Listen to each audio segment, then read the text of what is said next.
good afternoon, good morning, good evening to all of you. Welcome to our session on the power of inclusive decision making. Apologies for the slight delay due to some technical issues. But I'm glad that you're joining. I see people joining the group, so hopefully we'll have more filtering in as we go on.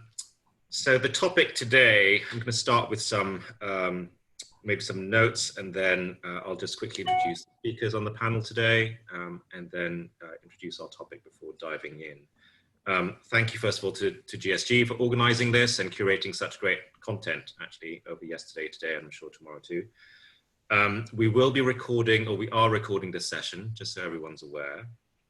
And today I'm joined by a terrific panel, which represents, I think, the thought that came to me was the diversity of diversity, really, from different backgrounds and places and also different areas of work.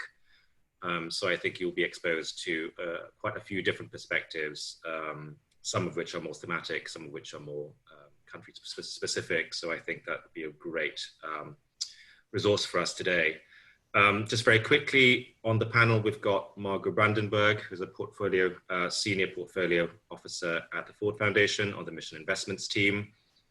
Margot's really been building this field out for the last 2 decades, I would say, microfinance, and then at the Rockefeller Foundation, building out the early days of impact investing, which is where our paths first crossed, and then an entrepreneur, and then now at the Ford Foundation. So I'm sure Margot will bring a lot to this conversation. We've also got Elias Masilela, who's the chairman of DNA Economics in South Africa, and is also the chair of the South African NAB, the National Task Force for Impact Investing, has held a variety of roles on boards and in organizations over the years.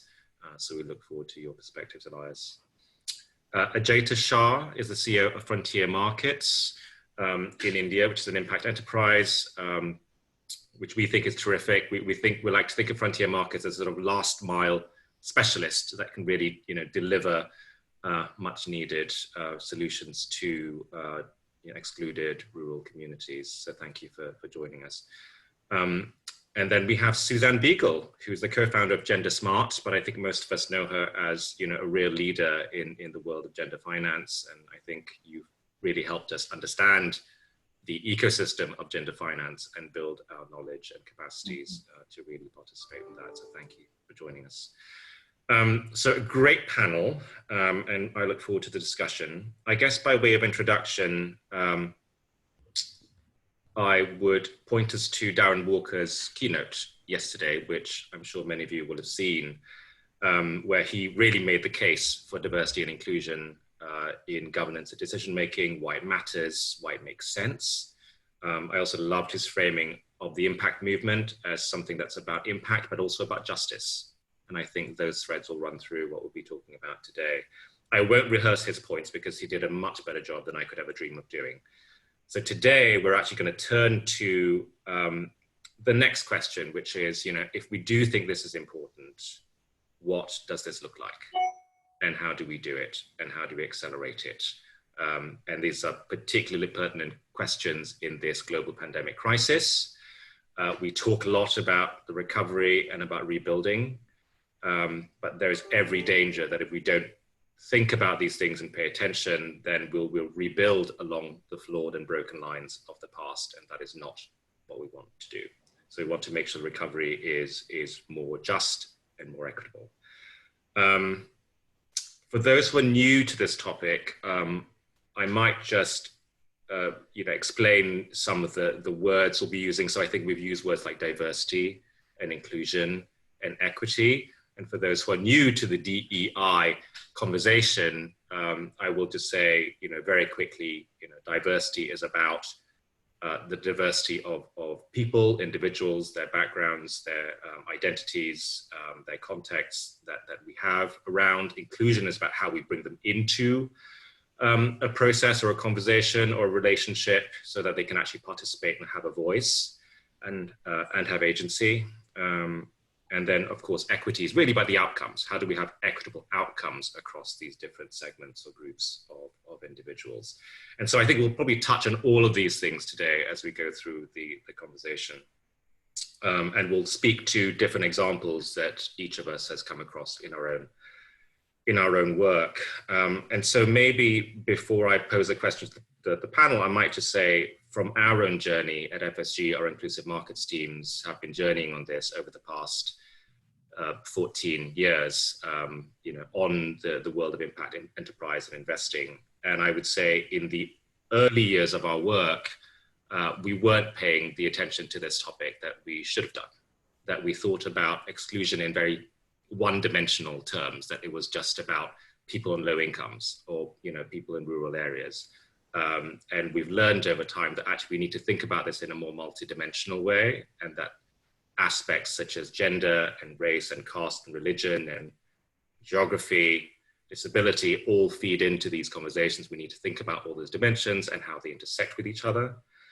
And I think the other aspect of progression, I would say for us and also for our sector, is that we've been moving from a mindset where it's about just serving people and thinking about this when we serve people, to thinking actually about how we empower them in actually quite structural ways. How do we bring them into power and control and ownership of what's being done, as opposed to things just being done to them. So I think these themes will probably come out as we speak today.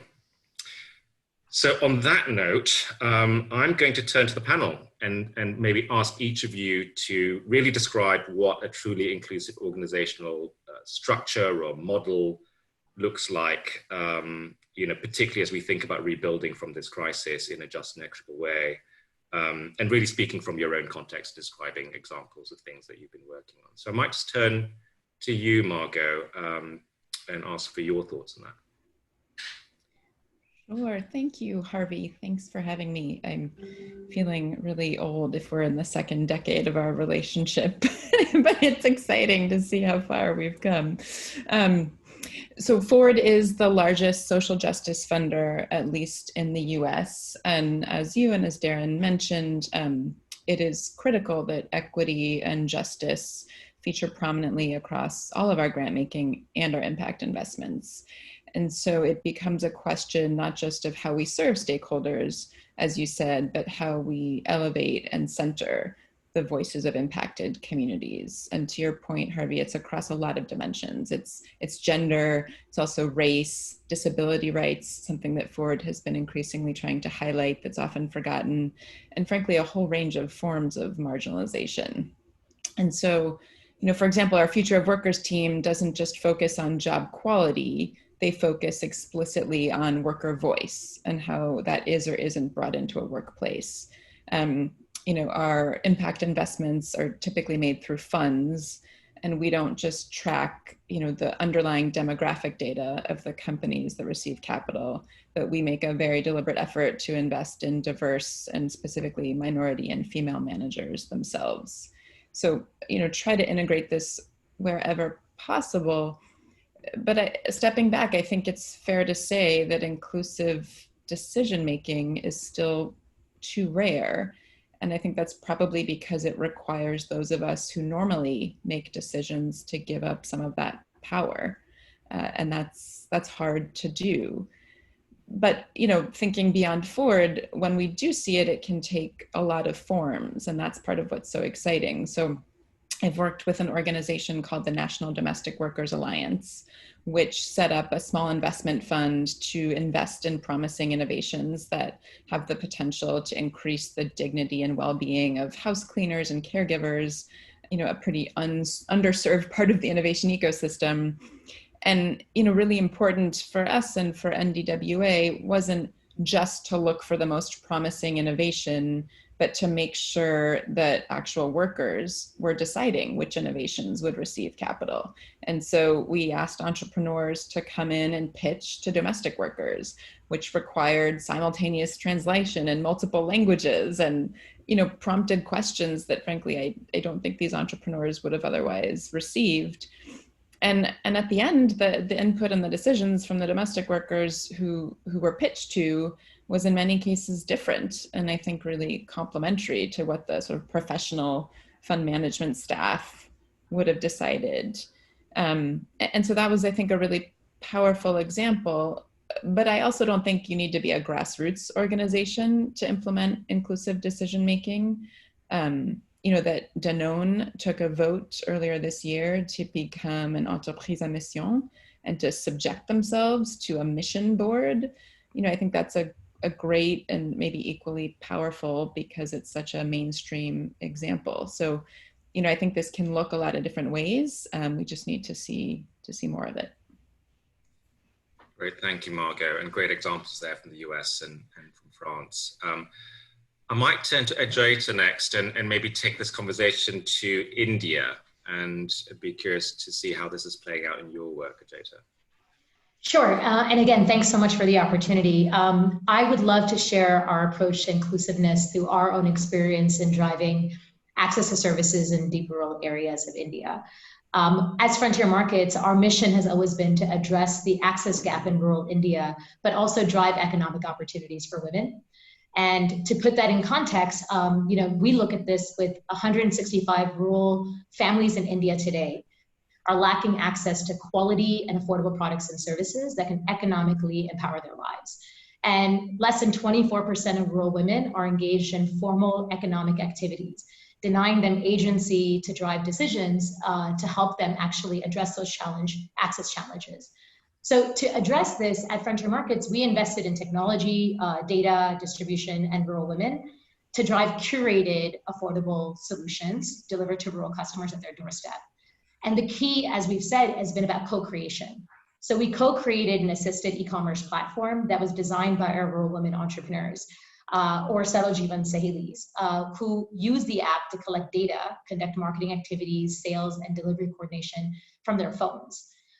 Where we come in is we leverage that data to then draw insights to determine what products and services can be introduced, but also to ensure that Sahelis are earning real income sitting in their villages. And so today, 10,000 Sahelis are digitally savvy, and they've helped over 700,000 rural customers access over 1 million solutions in energy, smartphones, and appliances. But let's put this into the topic, like enter COVID, right? So it only emphasizes this need to protect this community. And as a business, we have a challenge because our primary imperative is to, well, stay in business. But then as a social enterprise, we also must do this in an important way to solve issues for people and the planet. So we adapted our philosophy into that as a strategy, right? We started working directly with the Sahelis and the rural families to understand what are the real challenges on the ground and how do we then address it more effectively. So imagine 100 staff sitting in Jaipur and all different parts of India convert into a call center. We're literally now an online call center, and we're directly calling every customer, every Saheli to find out what's happening. And we learned really quickly that customers are in trouble. Right? Essential products like food, lighting, clean energy supplies, or agri tools are nowhere to be found. If they are available, they're being sold at exorbitant markups because most suppliers and delivery providers were very much focused in India's context in the cities and towns because we have real serious cases happening right now. So they haven't been able to reach these rural customers on priority. Government wanted to address this by introducing stipends to help rural families, afford that income gap. But people weren't being able to reach their local banks to be able to withdraw that cash and actually avail that service.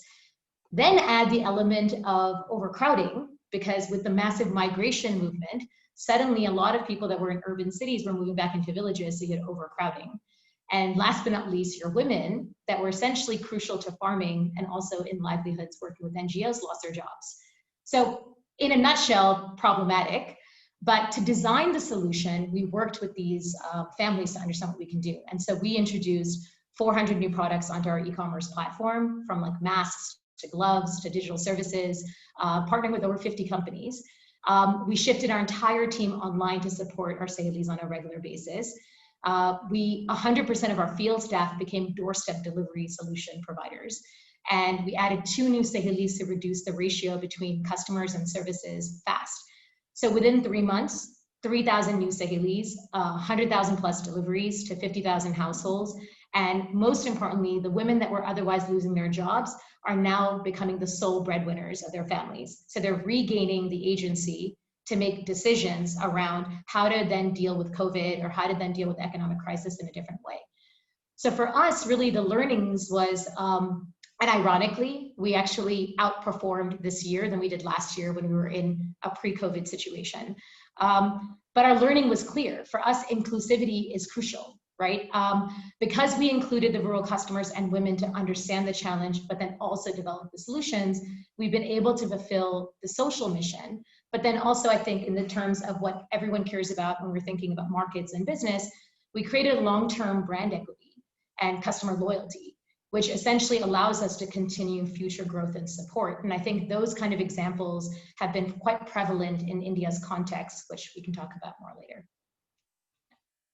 Great, thanks so much, Ajaita. I just love that point that this is something that's been good for your business, but also good for your communities. And I'm so excited to think that what you're doing, with these women is that you're improving not just what they're getting in this near term, but also improving their agency longer term, maybe reshaping even social norms and status and all that. Correct.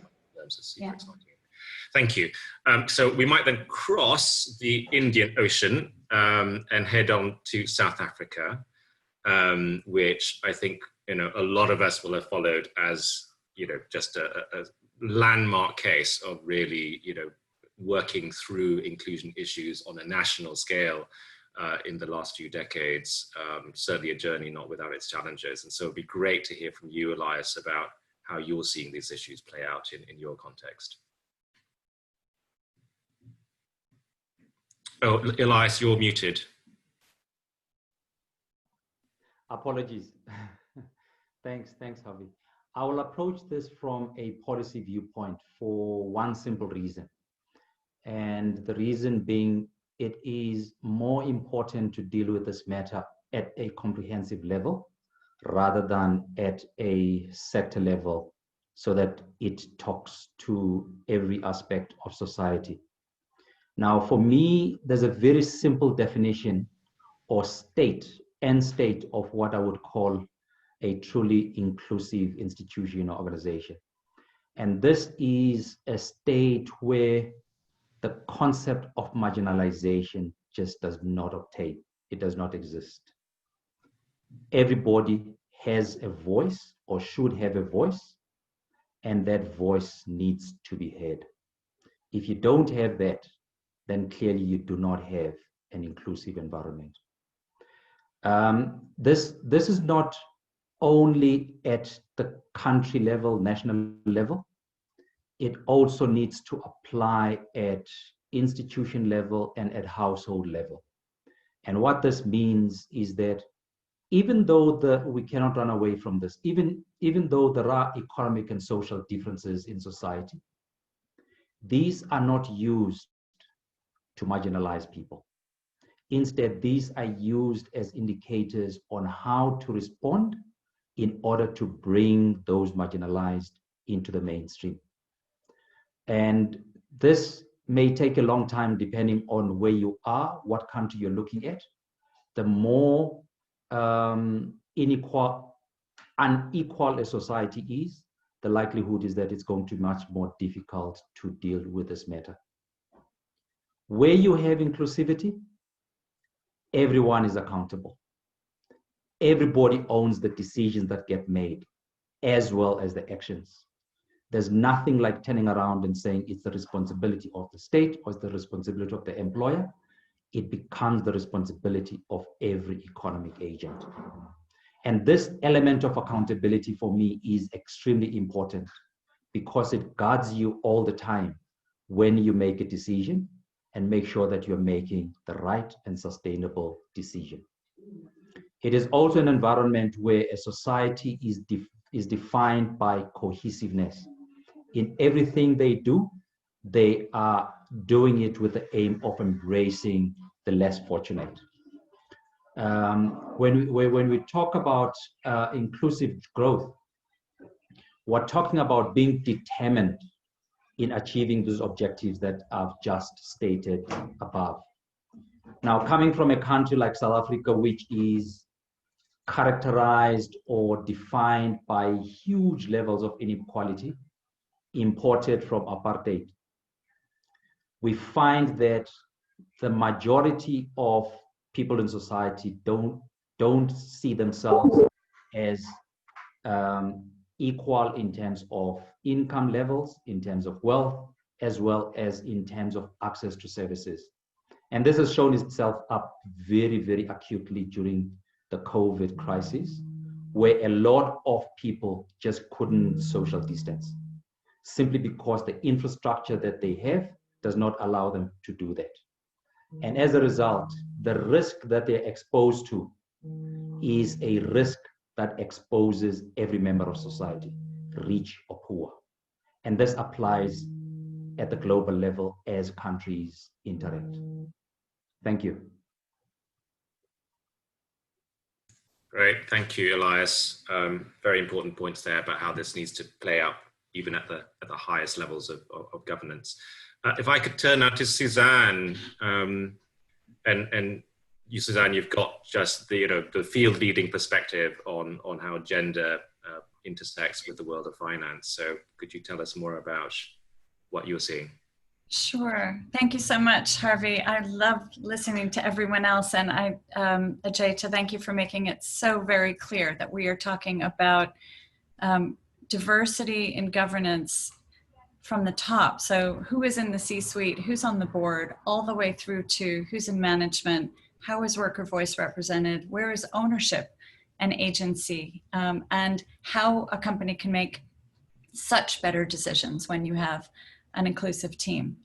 And so my context is the Gender Smart investing community. There's about 1,600 institutional investors and investment influencers in this community, from DFIs, pension funds, family offices, foundations, investment banks, fund managers, everyone in the investment ecosystem who is really starting and has been working on this as a theme for the past 10 years. And so I'll reflect really what's coming from this community.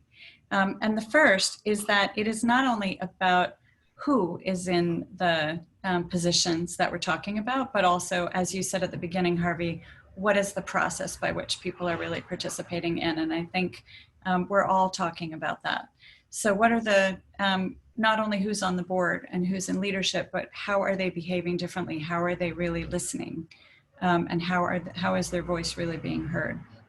But also, how are we really hearing from stakeholders, and where are they involved in decision making? And that can show up in public markets, that can show up in private markets, that can show up in every asset class. I'm part of RSF Social Finance in the US, and every quarter the investors get together with the entrepreneurs who are being funded and mutually decide on what the appropriate interest rate should be for their loans. I'm working with a fund manager who's about to launch an ETF, which is called the RISE portfolio, where the criteria for investments in public equities are not only made by the fund managers, which in their case are women and people of color and LGBT all on their senior team, but they have a stakeholder group which is made up of labor unions, Black, white, brown, community groups, women, LGBT. They are collectively informing what is the investment criteria to look at in analyzing public companies. And their performance, they've been running this as a separately managed accounts portfolio for several years. Their performance is amazing. And so when you really think about all the data that we now have compared to when we started this 10 years ago, on the power of gender balance in teams and the decision making, whether that's from Harvard or McKinsey or the IFC or whoever you like to listen to. The IFC did a study last year of 700 private equity players in the impact space and the mainstream space, and found that 20% better IRR for gender balanced teams. And Goldman Sachs came out with a study yesterday of looking at the performance, again, public markets, of women-led teams, mixed teams, and male-led teams.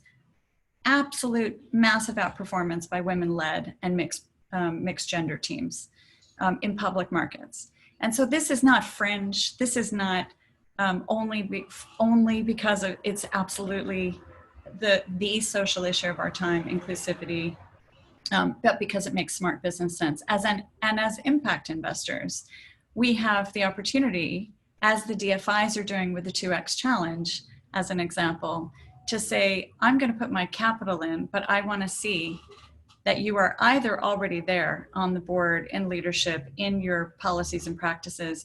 But if you're not going to get there, we're going to set that as a target, and we're going to put carrots and sticks in place in our investment agreements about that. And if you come back and say, but there's no pipeline, but there are no women to put on my board, but there are no people of color to put on my board, then we're going to come in with solutions like the Boardroom Africa, which I'm on the advisory council for, which started 3 years ago and now has over 1,000 board ready women to be on public company boards, private company boards, boards for private equity and venture capital funds, and investment committees. And so there is just no way that somebody can say, well, we would do that, but there's just no pipeline. And I can give you examples of where that is in India with Anjali Bansal and her initiative. And this is something that's happening everywhere. So, we get why is this the right thing to do? Because we know that in the context of something like COVID, when nobody has taken the thought of, should the PPE equipment fit men and women appropriately, then you have a crisis. When you have drugs which have not been tested on women and men in the same way, or somebody who is trained to understand the warning signals of someone who's sick differently from men and women, you miss out the risk of not paying attention to gender and diversity in our decision making is a really material risk. And I think that's become so much more obvious in COVID.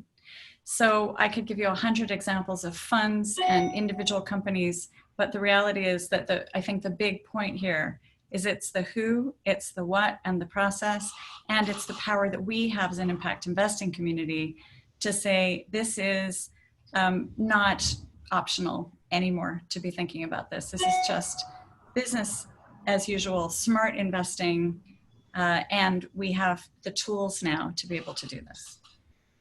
Absolutely. Thanks, Suzanne. Whilst I've got you on, Suzanne, I might just turn to my next question and ask you about specifically this moment of crisis. Do you think it's accelerated some of these changes you want to see, or do you think it's sort of held it back? And in what ways? And maybe following on from that, what else do we think is needed to really push things forward? So in the interest of time, because I know we want to get to all of us and some Q&A, I'll just be quick about this one. On the one hand, it's put everything back. And people have said either, they're frozen, or they have to immediately rush to pay attention to things around the pandemic, which is of course essential. We can't pay attention to that because we have more important things to do. And on the other hand, there's been such a demonstration of inflows of capital to the ESG funds, inflows of capital to impact investing in particular areas that are relevant to COVID. So thinking about care economy, thinking about online education, thinking about access to digital financial services and energy, thinking about the things that are so obviously relevant right now.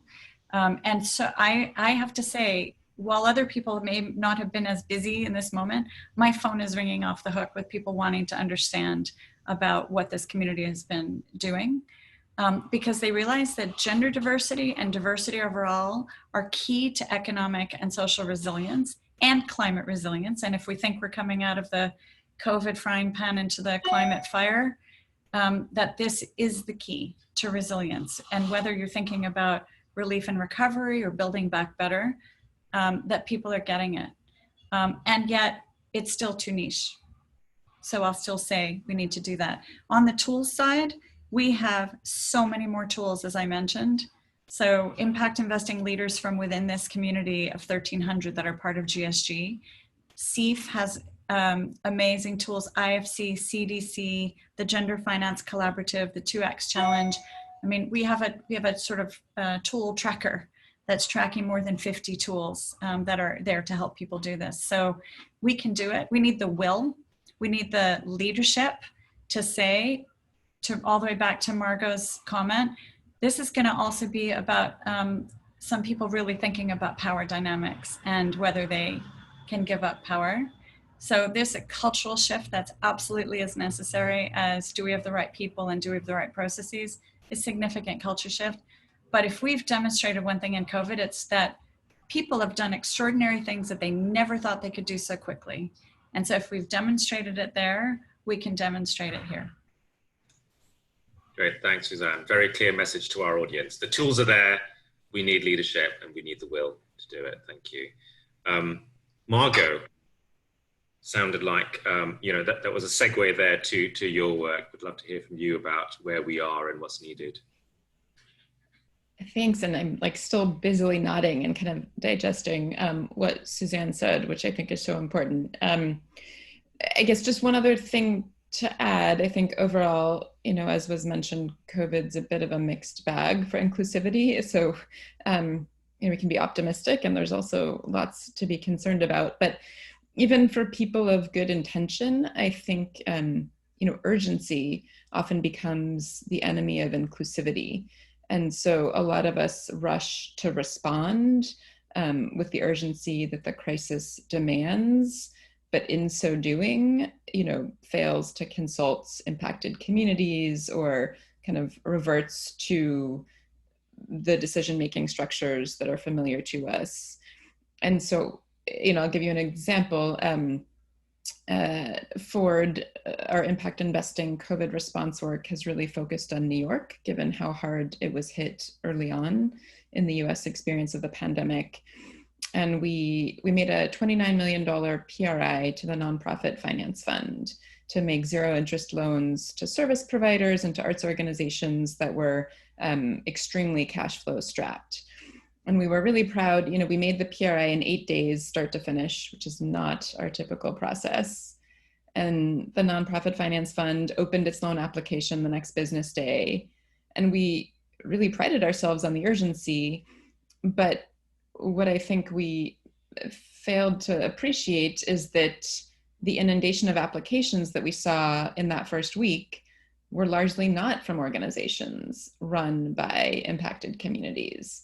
They were from white-led organizations, let's assume all doing great work, but it was not an inclusive sample of the service providing organizations doing critical work in New York City. And if we continue to only prioritize urgency and not consider the other factors that everyone else has mentioned, I think we would have made a big mistake. And it's not that urgency doesn't remain a core value and a priority, but figuring out how to make sure that doesn't make inclusivity something that falls off the table is really critical. And similarly, we worked with New York State on a lending program for small businesses, and we insisted that minority-led community development finance institutions be at the table originating the loans, and it probably complicated the deal, frankly, and made it take a little longer.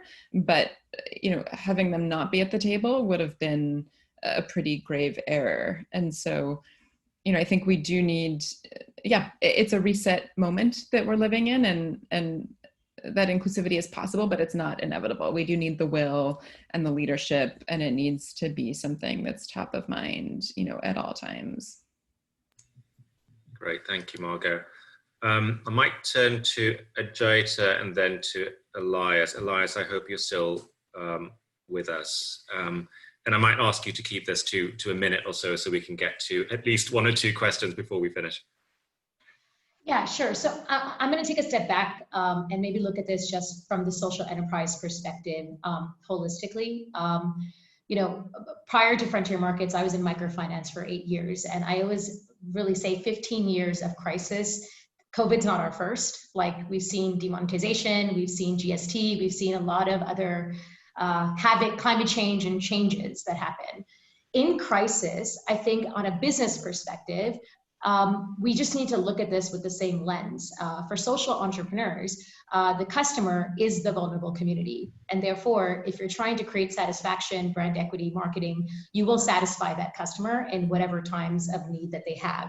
And therefore, it's become part of a mandate for us as social businesses to make sure we're catering to the needs of the customers. But then the second element of here also is about shared value. And I think that's a really important element where blended capital as well as shared resources have played a really big part in how people have been responding to COVID.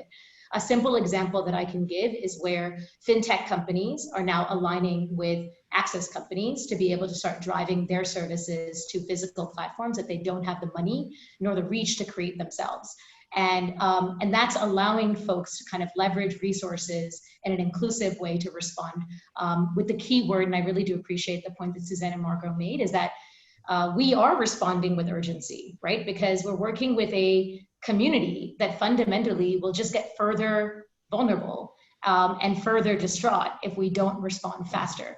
So the challenge that I'll pose of what needs to happen further are two things.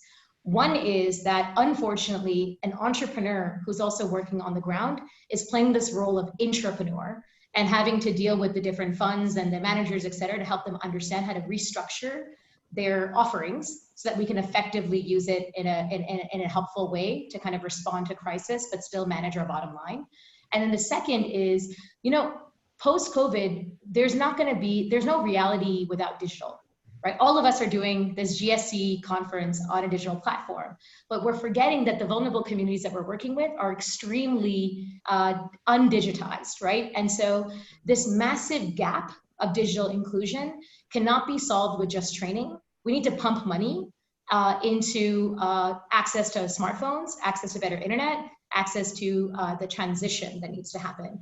And so where do we start thinking about where we can fill that inclusive gap to accelerate versus using excuses to de-accelerate or slow down and try to make this continuously be a problem?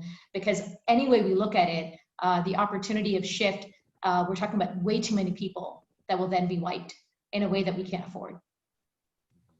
Great, thanks, Ajaita, and thanks for raising the point of the digital divide. I think that's really pertinent across the board. Elias, could I turn to you for your thoughts about the current moment and what's needed going forward? Yeah, thank you very much. I think at the policy level, there's one important ingredient that is required, and that is political will. A lot of political leaders were very tentative in the initial stages and were forced to bring their will to bear after significant social pressure. And unfortunately, what has happened is that political will needs to come with collaboration. Collaboration between government and private sector and amongst governments, as was indicated when we launched the SDGs. And why that is important is because we now find ourselves in a situation where COVID has imposed new funding levels on countries across the board. There is no other solution to this problem but funding first and foremost, and everything else follows. If we turn around and say governments don't have the political will, don't have the funding levels to be able to deal with the crisis, that means we're all dead.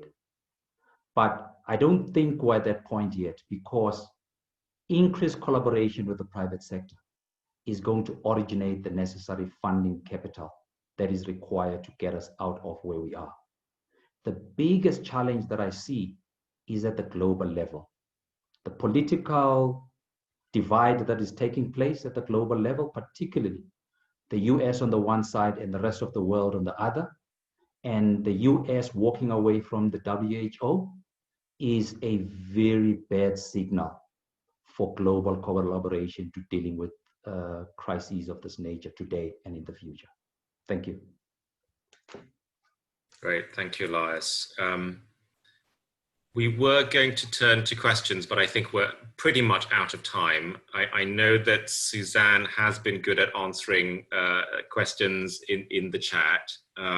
And I think actually the questions have been answered, and there have been some further points also in the chat.